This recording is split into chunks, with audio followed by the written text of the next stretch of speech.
사도행전 4장 13절 제가 교독하고 그 다음 절 여러분들 교독하시고 마지막 31절은 함께 봉독하도록 하겠습니다. 그들이 베드로와 요한이 담대하게 말함을 보고 그들을 본래 학문 없는 범인으로 알았다가 이상히 여기며 또 전에 예수와 함께 있던 줄도 알고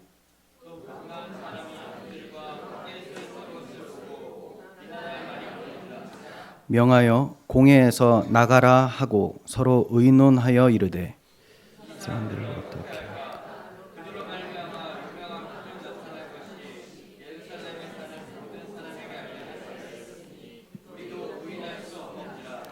이것이 민간에 더 퍼지지 못하게 그들을 위협하여 이후에는 이 이름으로 아무에게도 말하지 말게 하자 하고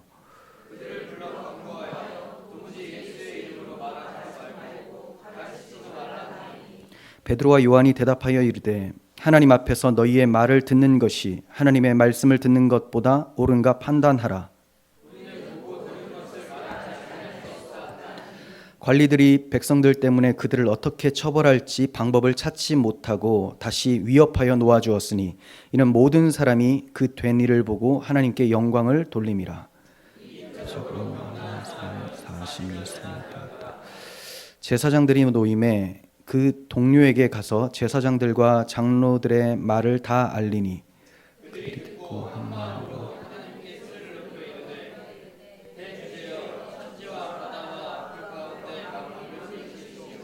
또 주의 종 우리 조상 다윗의 입을 통하여 성령으로 말씀하시기를 어찌하여 열방이 분노하며 족속들이 허사를 경영하였는고 세상의 고난들이 나서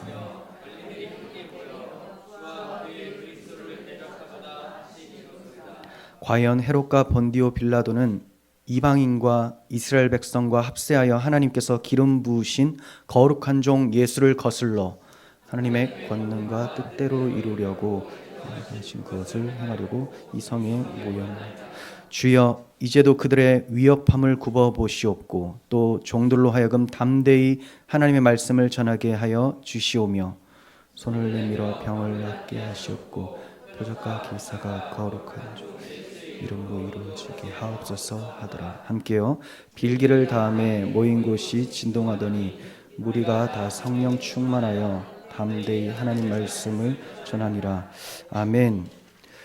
네, 오늘 제목은 더욱 전파되는 복음과 초대교회의 기도입니다. 더욱 전파되는 복음과 초대교회의 기도.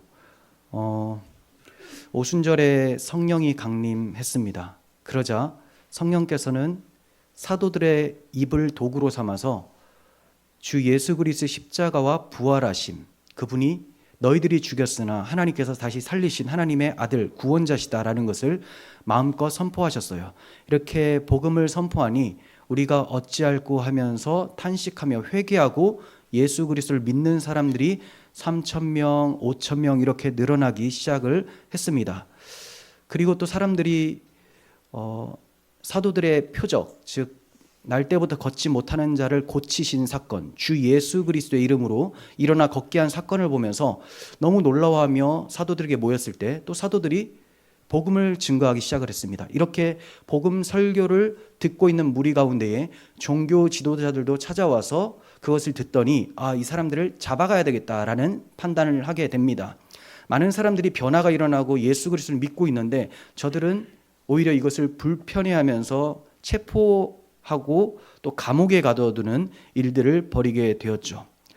그렇게 감옥에 가둬두고 위협을 했음에도 사도들은 굴하지 않고 하나님 말씀을 선포하고 계속해서 성령의 역사가 나타나는 그런 것들을 이제 보게 됩니다. 그렇게 이제 이어지는 본문이 오늘 본문이에요. 베드로와 요한이 복음을 공회 앞에서도 담대히 말을 하게 되자 이 말을 듣는 사람들이 깜짝 놀랍니다. 너무 이상하다. 본래 저들은 배운 적이 없는 사람들인데 어떻게 이렇게 말을 조리 있게 담대하게 선포하는가 하면서 놀라워합니다. 그리고 반박할 수조차 없었는데 그 이유가 병이 나은 사람이 정말 증거로서 자기들 앞에 딱 서 있는 거예요. 그러니까 이 사도들이 엄청난 능력으로 병든 자를 일으켰고 이 증거자가 눈앞에 딱 있으니까 부인할 수가 없는 상황이 돼버렸어요. 그래서 그들은 두 사도를 공회 밖으로 내보낸 뒤에 이제 자기들끼리 의논하기 시작해요.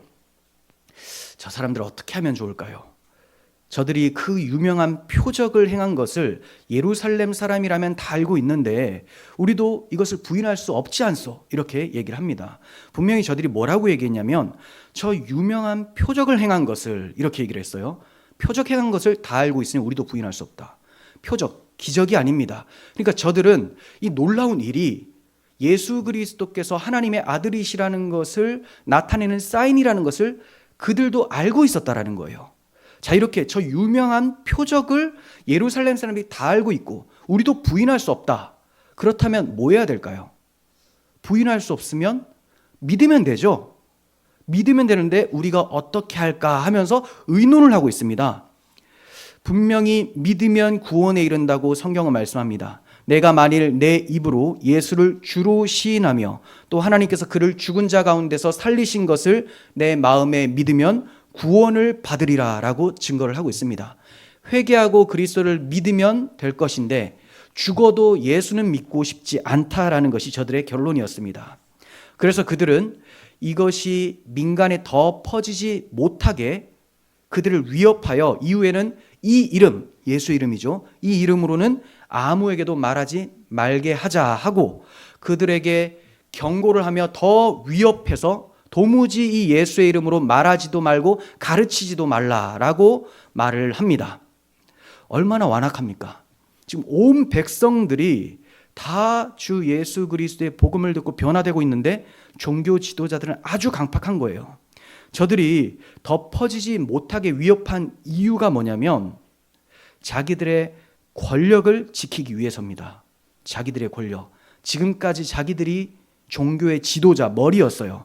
그런데 이것이 사도들에게 그리고 그들이 믿고 있는 예수 그리스도. 그런데 그 예수는 자기들이 얼마 전에 처형한 사람이라는 거죠. 그러니 권력이 다 무너질 수밖에 없는 상황이었기 때문에 더 퍼지지 못하도록 위협했습니다. 예수의 이름으로 말하지 말라고 한 것은 구원의 방도를 예수 믿음이 아니라 율법 행함으로 계속 가르치고자 했었던 겁니다. 예수 믿으면 이제 구원받는다라고 저들이 얘기를 하고 있는데 그게 아니다. 우리가 지금까지 율법을 잘 지키고 행했었던 거. 이거 뭐가 되냐? 나의 공로, 다 물거품이 된다는 거죠. 그리고 그렇게 가르치고 있었어요. 그러면 자신들의 권위는 땅에 떨어지게 되죠. 거짓 교사가 되는 거예요. 그러니까 이런 것들을 용납할 수 없습니다. 오늘날에도 마찬가지예요. 뭐 교수들이나 뭐 목사들이 지금까지 자기가 잘못 가르쳤으면 회개하고 바르게 가르치면 됩니다. 그런데도 지금까지 했던 것이 물거품이 될까 봐 그냥 대적하고 이것이 맞다 하면서 잘못된 것을 가르치기도 한다는 거죠.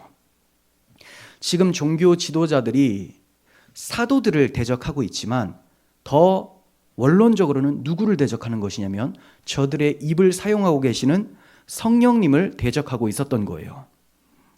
자, 이러한 대적에 베드로와 요한이 대답을 합니다. 그러니까 예수의 이름으로 말하지도 말고 가르치지도 말라는 소리를 딱 들으니까 참을 수가 없었던 겁니다. 그래서 19절에서 20절 보시면 하나님 앞에서 너희의 말을 듣는 것이 하나님의 말씀을 듣는 것보다 옳은가 판단해보라 라고 해요. 우리는 보고 들은 것을 말하지 아니할 수 없다 이렇게 말을 합니다. 사도들은 저들의 위협에 조금도 굴하지 않았습니다. 왜냐하면 이 말에서 보듯이 자기들이 지금 누구 앞에 있는지를 인식하고 있었기 때문에 그래요. 하나님 앞에서라고 하죠. 하나님 앞에서. 이 하나님 앞에서라는 말이 코람데오라는 라틴어인데 이것이 목숨을 걸고 복음 진리를 회복하고 보수하고자 했었던 종교 개혁자들의 정신이기도 했습니다. 그러니까 종교 개혁자들의 정신은 사도들이 공회 앞에서도 굴하지 않고 진리를 담대하게 전파했었던 그 정신을 그대로 이어받고 있었던 것이죠. 우리도 자신이 처한 상황과 또 환경, 신변에 집중할 것이 아니라 하나님 앞에서 내가 살아가고 있다는 것에 초점을 두고 사셔야 됩니다. 그래야 담대할 수가 있고요. 평안함 속에서 세상을 넉넉히 이길 수가 있고 또 하나님께서 주신 사명을 감당하며 복된 삶을 누릴 수가 있습니다. 비결은 하나님 앞에서라는 거예요. 말로만이 아니라 살아가면서 정말 생각으로, 행동으로 하나님 앞에서 산다라는 것을 나타내 보여주셔야 됩니다. 사도들은 이러한 하나님 앞에서의 신앙이 있었기 때문에, 신전신앙, 하나님 앞에서의 신앙이 있었기 때문에 자신들의 목숨보다도 사명이 더 중요하다는 것을 알고 있기 때문에 우리가 보고 들은 것을 말하지 않을 수가 없다. 너희들이 매를 때리건 우리를 감옥에 가두건 내 목숨보다 하나님이 생명이신데 내가 지금 그분 앞에 서 있는데 우리에게 보여주신 것, 우리에게 듣게 하신 것, 이거를 말하지 않을 수가 없다라고 하면서 사명을 중요하게 말을 했습니다. 그러니까 사명, 목숨을 다해서 하나님께서 주신 사명을 감당할 수 있는 사람의 특징은 자기가 하나님 앞에 살아가고 있다는 것을 인식하는 사람이에요. 사람들이 100명이 둘러싸여 있습니다. 하지만 그 위에 하나님이 보고 계신다라는 사실을 아는 사람이 담대할 수 있는 것이죠.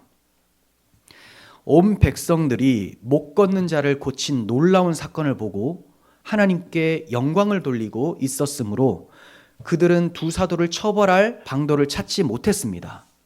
왜냐하면 처벌을 해버리면 온 백성이 하나님을 지금 이 복음 듣고 찬송하고 있었는데 처벌해버리면 폭동이 일어날 수도 있겠죠. 지금 종교 지도자들 당신 뭐 하는 짓입니까?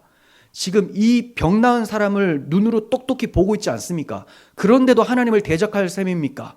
이렇게 말을 할 수가 있는 거예요. 그래서 처벌할 방도를 얻지 못했어요. 그래서 그들은 두 사도를 더욱 심하게 위협하면서 풀어주기로 작정을 합니다. 한편 두 사도가 베푼 표적으로 병 나은 사람은 40세가 넘은 사람이었다. 이렇게 저자 누가가 기록을 하고 있죠. 온 백성이 하나님께 영광을 돌리고 있는데 더 심하게 위협하고 있는 종교 지도자들의 영적 상태가 얼마나 완악했는지를 우리는 보게 됩니다. 그리고 좀 전에 말씀드린 대로 누가가 이 병 나은 사람의 나이를 40세가 넘었다라고 기록을 하고 있어요. 이게 굳이 꼭 기록해야 될 만한 일인가? 이런 생각을 하게 됩니다.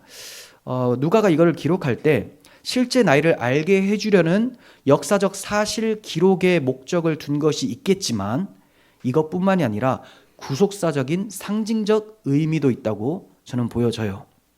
40이라는 수는 구속사적으로 광야 훈련의 수입니다. 그리고 인생을 나타내는 수예요. 그러니까 우리 인생의 기간을 광야 기간이라고 많이 표현하잖아요. 사람들의 타락한 인생의 역사, 이걸 40으로 표현을 하고 있는 겁니다. 그래서 왕의 통치 기간도 40이 많았고요. 또 광야에서 이렇게 거닐다가 방황하다가 가나안 땅에 들어간 것도 40. 이 40이라는 숫자가 그렇습니다. 또 4라는 숫자는 동서남북을 상징하는 세상을 상징하는 숫자예요. 거기에다 이제 10을 곱하기 때문에 세상의 숫자, 인생의 숫자가 바로 40이에요. 이런 40이라는 숫자를 일부러 기록하고 있다고 저는 보여진다는 거죠. 그러므로 죄로 인해 인생이라는 광야에서 방황하듯 살아가고 있었던 자가 이제 주 예수의 이름으로 그 삶을 청산하고 약속의 땅에 들어가게 되는 구원을 얻었다라는 것을 그의 나이가 40이 넘었다. 이렇게 상징적으로 표현하고 있다. 이렇게 생각이 됩니다. 아무튼 성령께서는 사도들을 사용하셔서 공회 앞에서도 복음을 담대하게 선포하게 하셨습니다. 그리고 그 복음 앞에서 이 대적자들은 어찌할 바를 몰라하며 패배의 쓴 잔을 마시고 있었던 거예요. 사도들이 풀려나게 되어 그 동료들에게 가서 제사장들과 장로들의 말을 다 알립니다. 이게 23절에 나와요. 사도들이 이제 풀려나서 어디로 가느냐? 동료를 찾아가요. 동료. 여기 마음에 두어야 할 단어는 동료라고 하는 이디오스라는 단어입니다. 이 단어는 자기 자신에게 속한 개인의 이런 뜻이에요. 그러니까 한 몸이 된 완전히 일치를 보이는 동료 이런 뜻입니다. 그러니까 사도들의 동료가 있다면 지금 제사장과 장로들의 일을 말했다라고 했으니까 그 사람들은 동료가 아니라는 거죠. 지금 두 부류가 나누어졌음을 성경은 가르쳐주고 있습니다. 이 두 부류는 여기에만 잠깐 나오는 것이 아니고 에덴 동산에서 아담이 타락하자 발생된 역사 속에서 모든 사람들 가운데 두 부류가 존재한다는 것을 보게 됩니다. 자, 그 두 부류는 뭐냐? 여자의 후손이 있고요, 뱀의 후손이 있고, 또 생명의 나라에 들어가는 사람이 있고 사망의 나라에 들어가는 사람이 있고, 또 버림을 당할 자가 있고 데려감을 얻을 자가 있고, 죄 아래 있는 자가 있고 은혜 아래 있는 자가 있습니다. 항상 역사는 두 줄기로 뻗어나가고 있는 거예요. 본래 아담이 타락한 후에 모든 인간은 다 죄 아래 태어나서 뱀의 후손으로 사망의 왕국에서 버림받을 수밖에 없는 상태로 살아가고 있는 상황이에요. 그러나 여기에 나오는 사도들, 그리고 그 동료들은 이제 신분과 국적, 상태가 이전과 완전히 변화가 되었습니다. 이전에는 사망의 나라에서 버려질 수밖에 없는 뱀의 후손이었는데, 이제는 주 예수의 복음을 믿음으로 생명의 나라로, 그리고 데려감을 얻을 자로, 여자의 후손으로 편입이 되어버린 거예요. 우리도 그 예수 그리스도의 이름을 믿음으로 사도들과 함께 동료가 되었습니다.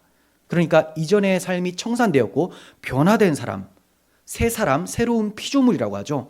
자, 이런 우리들, 사도들, 그 동료들을 가리켜서 그리스도인이라고 해요.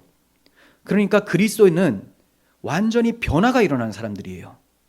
상태의 변화, 국적의 변화. 유대인이든 이방인이든 다 그리스도 안에서 한 새 사람이 되었습니다.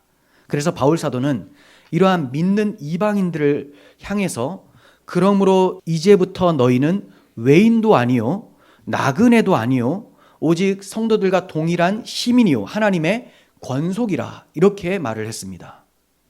너희는 외인, 외부인도 아니고 나그네도 아니고 성도들하고 똑같아. 하나님의 가족이야. 예, 동료며 가족이라고 말을 했던 거예요. 사도들의 말을 전해 들은 동료들은 한 마음으로 하나님께 소리 높여 기도를 했습니다.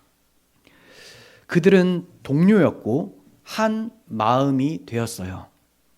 그러한 하나됨으로 그들이 무력 혁명을 일으키거나 선동을 하거나 또 꾀를 낸 것이 아니었습니다. 그들이 한 것은 무엇이었습니까?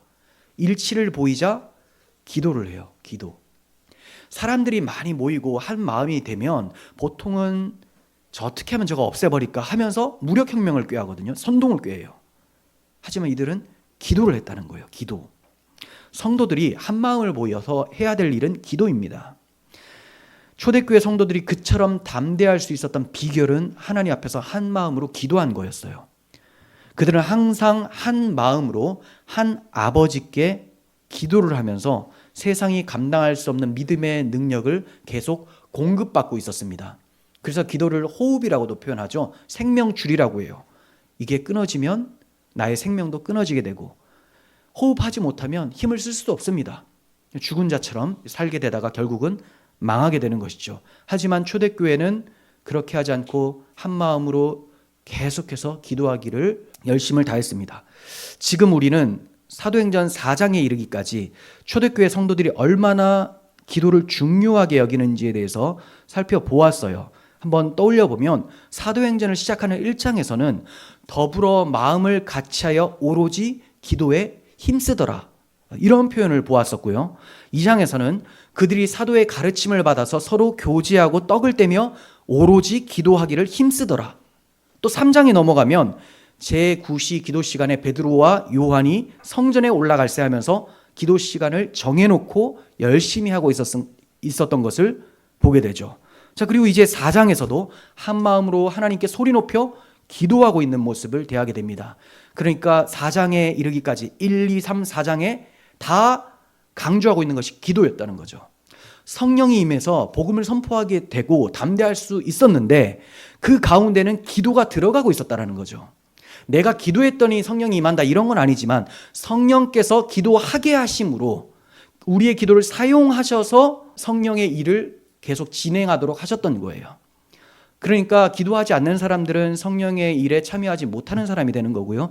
기도하고 있다는 것은 하나님 저 기도 잘하죠 이렇게 내세울 것이 아니라 하나님의 은혜로 나로 하여금 기도하게 하시고 나의 기도를 사용하게 하셔서 나를 하나님의 손과 발로 편지로 쓰고 계신다. 이것에 감사해야 될 것입니다.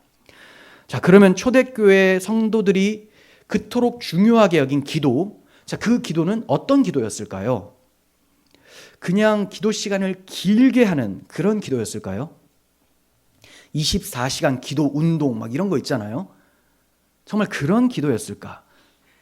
물론 저들은 기도를 열심히 그리고 정말 길게 할 때도 있었어요. 쉬지 않고 밤낮 기도하기도 했습니다. 하지만 그것보다 더 본질적으로 기도의 내용, 무엇을 기도하고 무엇을 고백하는가가 더 중요하다는 거죠. 오늘날 많은 사람들의 기도와 초대교회 성도들, 사도들의 기도는 너무나 다릅니다. 그게 참 안타깝죠. 여러분들의 기도하고 한번 비교해 보십시오. 자, 어떤 차이가 있는지 말씀을 드릴게요. 초대교회 기도는 첫 번째로 그 특징이 기도의 대상을 확실하게 알고 고백한 기도였어요. 그러니까 뭔가 하나님께 기도할 때 하나님을 부르게 되잖아요. 그 부르는 하나님에 대해서 정확하게 알고 아무 무의미하게 부른 것이 아니라 믿음의 고백으로 하나님을 부르고 기도했다는 거죠. 24절 하반절 보십시다. 대주제여 천지와 바다와 그 가운데 만물을 지으신 이시오 라고 합니다. 기도의 대상을 대주제여 합니다. 이 말은 주인, 소유자라는 뜻이에요. 그러니까 천지의 주관자, 소유자, 주인이시여 이렇게 부르고 있는 거죠. 저는 지금 저들이 단지 입으로 어떻게 불렀는가를 말씀드리려고 하는 것이 아니라 저들이 믿고 있었던 신앙 고백을 우리도 함께 해야 된다는 것을 얘기하는 거예요. 같은 하나님을 믿어야 된다는 거죠. 천지의 주제, 소유자, 주인이라는 겁니다. 주인. 여러분, 우리 기도에 하나님이 대주제이시고 나는 그분의 종이라는 고백이 있습니까? 그분이 주제시라면, 주인이시라면 나는 종이에요. 종이면 종답게 행동해야 되는데 마치 내가 주인이고 하나님이 내가 원하는 것을 처리해 달라는 신하처럼 부리는 경우가 오늘날에 너무나 많습니다. 바울 사도도 예수님도 하나님을 천지의 대주제로 고백을 했습니다. 우리도 이렇게 믿고 고백을 해야 됩니다. 천지의 대주제요. 초대교회 기도는 어떤 간구를 드리기 전에 급해서 그냥 하나님 이거 해주세요 이러기 전에 그 부르는 하나님이 누구인지를 인식부터 했습니다. 천지의 대주제여라고 고백함으로써 자신들의 신앙이 하나님 중심적 신앙이라는 것을 나타내 보이고 있었던 거예요. 이런 신앙은 예수님의 순환을 언급할 때도, 베드로가 예수님의 순환을 언급할 때도 잘 나타나는데 이렇게 얘기를 하죠. 그가 하나님께서 정하신 뜻과 미리 아신 대로 내어주신 바 되었다. 하나님의 뜻과 미리 아신 대로.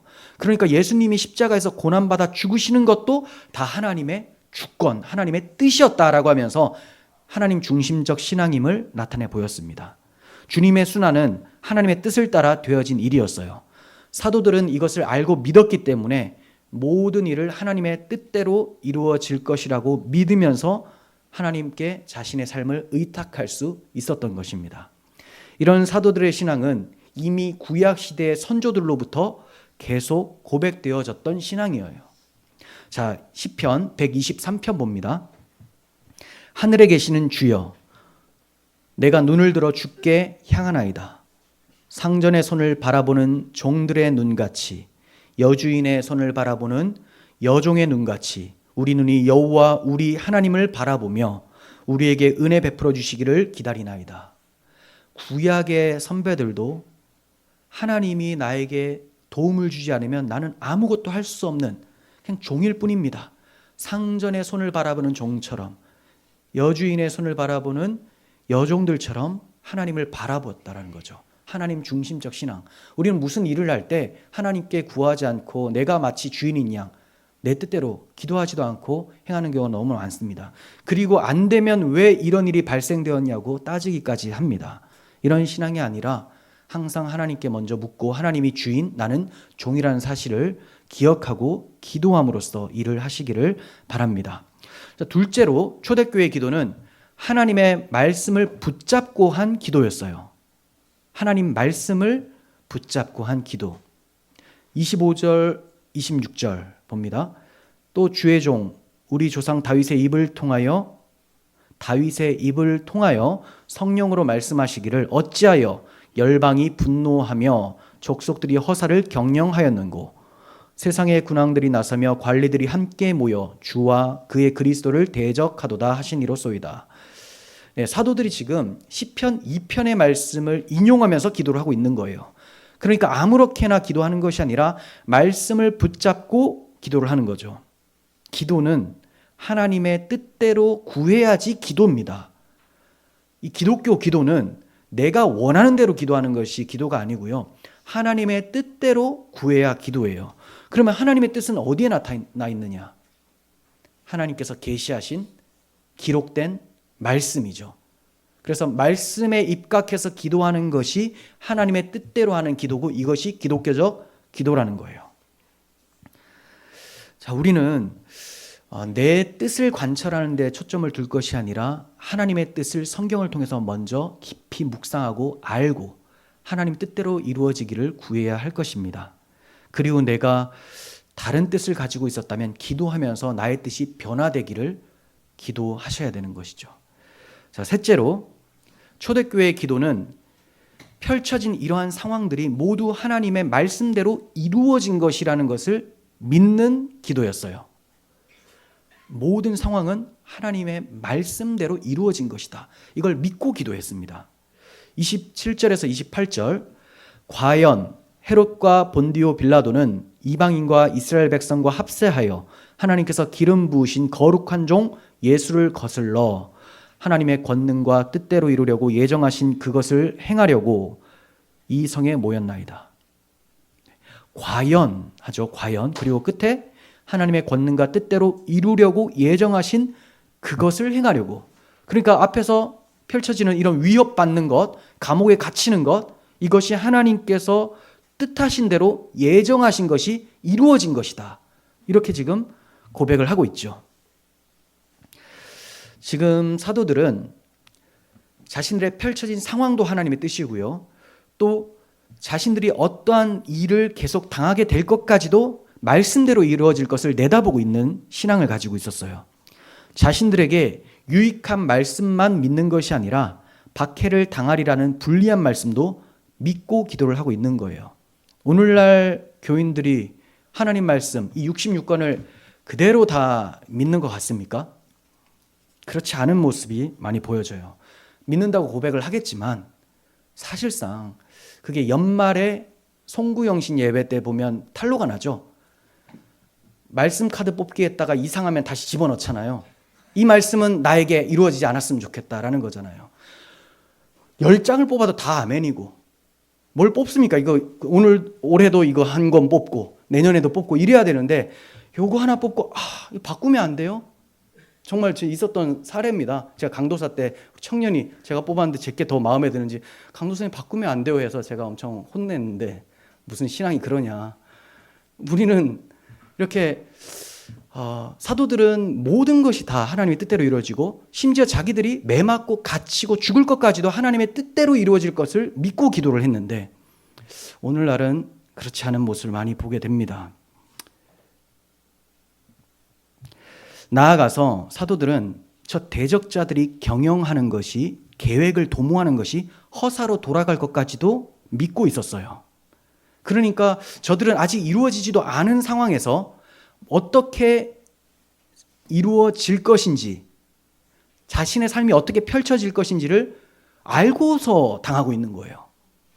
그러니까 우리는 지금 대한민국에 굉장히 평화롭게 살고 있잖아요. 이 신앙생활 하면서 무슨 박해가 있습니까? 그런데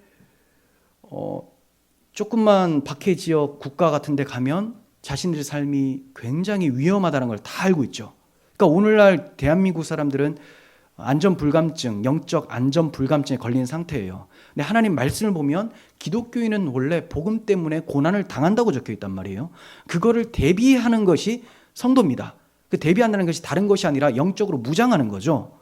그런데 오늘날에는 이 대한민국에서는 그런 일들이, 그런 무장이라는 것이 거의 없는 상태라는 거예요. 사도들은 자신들이 당할 일까지도 알고 있었어요. 무엇으로? 말씀으로. 그러나 사도들은 박해나 환란이 물러가게 해달라고 기도하지도 않았습니다. 왜냐하면 이 박해는 이미 하나님께서 말씀하신 대로 하나님의 권능과 뜻대로 이루려고 예정하신 그것이라는 것을 알고 있었기 때문에, 하나님께서 이걸 사용하셔서 자기의 뜻을 이루어 가신다는 것을 알고 있는데 그거 바꾸어 주세요라고 한다는 것은 하나님 뜻 틀렸어요. 그 올바른 선택 아닙니다. 이런 것이 되지 않겠습니까? 오늘날 대부분의 교인들이요. 정말 많은 사람들이 자신의 요구가 관철될 때까지 계속해서 끈질기게 기도하는 것, 이걸 기도라고 생각을 합니다. 그리고 많은 목회자들도 이런 기도를 부추깁니다. 계속 기도해 보십시오. 달라고 계속 기도해 보십시오. 이렇게 하죠. 정성이 부족하다고. 그래서는 안 됩니다. 이러한 기도는 하나님의 말씀대로 마옵시고 내 말대로 해주시고 하나님의 뜻대로 마옵시고 내 뜻대로 하옵소서. 자신의 주권을 하나님의 대주재권보다도 더 높이 두는 현상이 돼버리고 마는 거예요. 그렇게 되면 자신의 주장이나 뜻은 언제나 선하고 옳은 것이 되고요. 하나님이 나에게 이런 걸 허락하시면 이거 잘못됐습니다 하고 하나님을 비난하는 것, 또 불평하게 되는 것, 이런 현상이 나타나게 되는 것이죠. 이것은 바른 기도가 못될 뿐 아니라 하나님께 죄를 짓고 있는 행위입니다. 자, 네 번째로 초대교회의 기도는 모든 상황과 문제를 하나님께 갖다 맡기는 기도였어요. 하나님께 맡기는. 이거 말만 쉽지 정말 어렵습니다. 맡긴다? 맡긴다라는 것은 이제 내 소관이 아니다라는 것이기 때문에 나는 편안하게 사는 거예요. 그런데 맡기지 못하니까 계속 맡겨놓고 다시 돌아서면서 주워와가지고 힘들다. 이거 어떡하냐. 그리고 기도하고 또 다시 가지고 와서 또 고민하고 이런 일들이 많이 발생하죠. 하지만 사도들의 기도는 그렇지 않았어요. 정말 맡겼습니다. 자, 29절 상반절 보시면 주여 이제도 그들의 위협함을 굽어보시옵고 라고 해요. 굽어보시옵고. 사도들은 환난 중에서도 즐거워했습니다. 어떻게 그럴 수 있었을까요? 하나님께서 자신들의 위험을 굽어보신다라는 것을 믿고 있었기 때문에 하나님 보시기에 선하신 대로 갚아주실 것을 믿고 하나님께 맡겨드렸습니다. 그러므로 사도 바울도 성도들에게 이러한 믿음을 갖도록 당부를 해주고 있어요. 로마서 12장 19절. 내 사랑하는 자들아 너희가 친히 원수를 갚지 말고 하나님의 진노하심에 맡기라. 기록되었을 때 원수 갚는 것이 내게 있으니 내가 갚으리라 하고 주께서 말씀하시니라. 하나님께 맡겨드리는 기도는 하나님 저 악인이 우리를 박해합니다. 하나님 다 보고 계시오. 하나님 선하신 대로 하나님께서 갚아주시옵소서. 갚아주시는 방법도 내가 설정해서 아뢰는 게 아닙니다. 하나님 저 사람 다리가 부러지게 하시고 저 사람 일이 다 망하게 하시고 이게 아니고 하나님 선하신 대로 갚아주시길 바랍니다. 그럼 그 사람이 변화되어 그리스도인이 될 수도 있고 멸망을 당할 수도 있고 모르는 거예요. 그런 것까지 내가 다 가이드라인 제시하면서 하나님 이런 식으로 하셔야 됩니다. 그러지 않으면 하나님 저 사람 저를 박했는데 왜 저대로 가만히 있습니까? 도대체 뭐 하고 계십니까? 이렇게 간다는 거죠. 하나님의 뜻대로 하시는 거예요. 그렇게 기도해야 되죠. 그래서 친히 원수를 갚지 말고 하나님의 진노하심에 맡기라. 원수 갚는 것이 내게 있으니 내가 갚으리라고 주께서 말씀하셨다. 바울이 이렇게 권면했던 것입니다. 자, 다섯 번째로 초대교회의 기도는 자신들에게 맡겨진 사명 감당을 위한 기도였어요. 자, 기도를 하는데 그 본론이 뭐냐? 지금 기도를 쭉 하면서도 제일 중요한 이제 정말 하고 싶었던 말이 여기 나오는 거예요. 본론이 뭐냐면 하나님 우리에게 맡겨진 그 사명을 잘 감당할 수 있도록 해주세요. 그게 29절 하반절부터 30절에 나와요. 또 종들로 하여금 담대히 하나님 말씀을 전하게 하여 주시며 손을 내밀어 병을 낫게 하시옵고 표적과 기사가 거룩한 종 예수의 이름으로 이루어지게 하옵소서. 자, 이렇게 본론적인 기도를 드립니다. 담대히 하나님 말씀을 전하게 해달라 기도했고요. 그리고 손을 내밀어서 병 고치는 기적이 나타나도록 해달라. 이렇게 기도를 했어요. 그런데 초점은 담대함을 가지고 말씀을 전하게 해달라거나 그 전하는 행위 또는 어떤 기적이 일어나거나 여기에 있는 것이 아니고 이런 것들로 인해서 뭐가 초점이에요? 주 예수의 이름이 선포되도록 하는 거예요. 그래서 거룩한 종 예수의 이름으로 이루어지게 해달라고. 주 예수의 이름이 중요한 거죠. 이런 거 안 나타나도 돼요. 예수의 이름이 들어가도록. 그게 초점입니다. 사도들의 기도는. 주 예수의 이름이 전파되고 주 예수님의 증인으로 살아가게 해달라는 것. 이것이 저들의 기도였어요. 과연 우리의 기도는 사명을 위한 기도, 주님의 이름을 위한 기도입니까? 과연 우리가 기도할 때, 기도 시간이 다 있을 거예요. 그때 무슨 기도를 합니까? 사명을 위해서, 주 예수의 이름을 위해서 기도하셔야 되는 거예요. 저자 누가는 왜 거룩한 종 예수라고 얘기를 했을까요? 거룩한 종 예수의 이름. 거룩하다라는 것은 그분이 하나님의 아들이라는 거예요. 죄가 없으신 하나님의 아들. 그런데 종이라는 표현은 하나님의 뜻대로 고난받아 죽으시는 고난의 종이라는 것. 그러니까 하나님의 아들이 우리 죄 때문에 고난받아 죽으시는 거룩한 종 예수로 오셨다. 그러니 거룩한 종 예수의 이름으로 이런 일들이 일어나게 하시고 그 이름이 선포되게 해달라. 한마디로 하나님의 뜻, 복음이 선포되어 많은 영혼들이 구원받고 하나님의 이름이 영광을 얻도록 해달라고 기도를 하고 있는 것이죠. 초대교회의 기도의 특징 5가지를 살펴보았습니다. 정리해보면 첫 번째는 기도의 대상이 누구인지 제대로 알고 기도를 해야 되고요. 두 번째는 말씀에 입각해서, 그러니 말씀을 자주 암송하셔야 됩니다. 그래서 하나님 말씀이 무엇인지, 하나님 뜻이 무엇인지를 알아야 되죠. 그리고 세 번째, 말씀대로 이루어지고 있다는 것을 믿는 기도예요. 그리고 네 번째로 하나님께 갖다 맡겨드리는 기도. 다섯 번째, 사명을 감당하도록 기도해 주셔야 된다는 거죠. 사명 감당. 이렇게 초대교회의 모범적인 기도를 본받아서 전심으로 이렇게 기도할 수 있는 우리가 되었으면 좋겠습니다. 자, 이제 31절 마지막으로 봅니다. 빌기를 다함에 모인 곳이 진동하더니 무리가 다 성령이 충만하여 담대히 하나님의 말씀을 전하니라. 네, 빌기를 다함에 즉각적으로 응답이 됩니다. 성경적으로 아주 모범적으로 기도를 했더니 즉각적으로 하나님의 응답이 나타난 거예요. 모인 곳이 진동했다라는 것은 그들의 기도가 하나님 받으시기에 기뻐하시는 기도이고, 그래서 진동했다는 것은 하나님께서 자신을 나타내 보이셨다라는 현현입니다.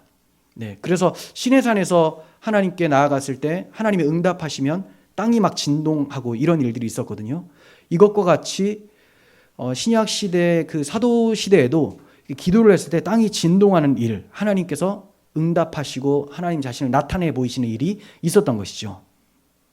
그렇다고 해서 우리가 기도할 때 진동이 일어나면 얼마나 불안할까요? 사람들이. 저 사람들 기도할 때마다 지진이 일어나는 것 같다. 요즘에는 그렇게 하지 않으세요. 이거는 구약적 표현인데 신약 시대에 이런 구약적 표현이 초대교회 탄생하자 이루어졌다 하면서 어떤 상징적으로 나타난 것이지 계속해서 그러지 않습니다. 성경에 있는 모든 것이 그대로 되어야 된다 하는 사람들한테 물어보세요. 당신 기도하면 진동이 일어납니까? 방언은 무조건 있어야 된다는 사람한테, 오늘날 환상 예언이 있다라고 하는 사람들한테 뱀 독을 마셔보십시오. 이거 다 안 한다는 거죠. 기도하면 진동이 일어납니까? 아니에요. 우리는 그런 걸 기대하고 하는 사람들이 아니에요. 지금 그러면 우리가 기도할 때 지진도 안 일어나고 진동도 일어나지 않는데 어떻게 하나님께서 우리의 기도를 들으시는 줄을 확신하고 기도할 수 있을까요? 내 기도를 들으신다는 확신이 있어야 될 거잖아요. 그거는 약속의 말씀 때문에 그래요. 하나님께서는 하나님의 뜻대로 구하면 다 받으신다고 약속의 말씀을 주셨습니다. 그 약속의 말씀을 믿고 기도하는 거죠. 요한일서 5장 14절. 그를 향하여 우리가 가진 바 담대함이 이것이니 그의 뜻대로 무엇을 구하면 들으심이라. 우리가 무엇이든지 구하는 바를 들으시는 줄을 안즉 우리가 그에게 구한 그것을 얻은 줄을 또한 아느니라. 하나님의 뜻대로 구하면 들으세요. 얻어요. 중요한 것은 자기 정욕을 위해 기도하다가 얻지 못하는 것이죠. 그래서 아까 사도들이 초대교회들이 기도했던 것이 하나님 말씀에 입각해서 기도한 것, 이거 굉장히 중요한 부분입니다. 이렇게 기도의 응답을 즉각적으로 받은 사도들은 다 성령이 충만해서 담대히 하나님 말씀을 전했다고 기록이 되어 있어요. 사탄은 종교 지도자들을 동원해서 사도들의 입을 막아 주 예수의 이름이 뻗어나가지 못하도록 회방을 놓았지만 오히려 복음은 더욱 힘을 얻고 뻗어나가게 되었습니다. 성령께서 하신 일인데 초대교회의 기도를 사용하셔서 하신 일이라는 거예요. 오늘 우리에게도 동일한 사명이 주어졌습니다. 사도들에게만, 초대교회들에게만 이런 사명이 있는 것이 아니라 전 시대의 모든 그리스도인들은 동일한 사명, 주 예수 그리스도의 이름을 선포하는 사명이 부여받았습니다. 사명을 감당하는데 많은 어려움이 있을 거예요. 위협도 있을 수 있습니다.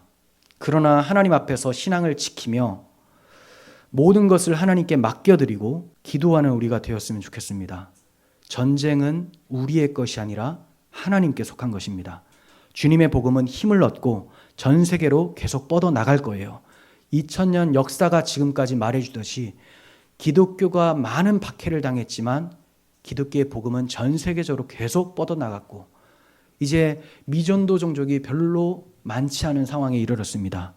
성령께서는 우리의 입술을 통해서 계속 복음이 선포되도록 하실 거예요.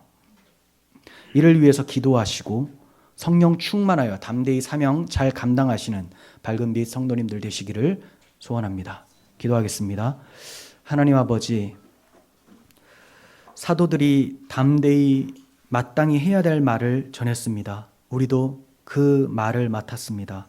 주 예수 그리스도의 이름, 그분의 이름을 기도하며 성령 충만함으로 전파하게 하여 주시고 또 우리의 삶 속에서 하나님 앞에서의 신앙을 잘 지키게 하여 주시고 하나님 앞에 있음으로 담대함을 얻고 세상을 넉넉히 이기며 평안 가운데서 주의 사명들 잘 감당하는 저희들이 되게 하여 주시옵소서. 기도에 힘쓰며 올바른 기도하는 교회가 되게 하여 주옵소서. 우리 구주 예수 그리스도의 이름으로 기도합니다. 아멘.